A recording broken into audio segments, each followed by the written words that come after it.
দুনিয়াতে যত অদ্ভুত অদ্ভুত প্রশ্ন সব আপনি মুসা আলাহিস সাল্লামের মাথা থেকে পাবেন। বিভিন্ন বিষয়ে আল্লাহরে প্রশ্ন করতেন। সাইয়েদনা মুসা আলাহিস সাল্লাম আল্লাহরে বললেন, আল্লাহ আপনি আমার এমন একটা জিকির শিখাইয়া দেন যে জিকিরটার শব্দ আপনি আর আমি ছাড়া কেউ জানবে না।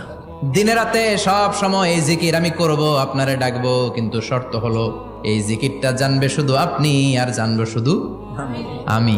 আল্লাহ বললেন, মুসা পড়ো লা ইলাহা ইল্লাল্লাহ। মুসা আলাইহিস সালাম কয়, মাবুদ এটা তো জাতীয় জিকির, সবাই জানে। আমি তো চাইছি এক্সেলেন্ট একটা জিকির, কারো কাছে নাই, শুধু আমি জানবো আর আমি পড়বো।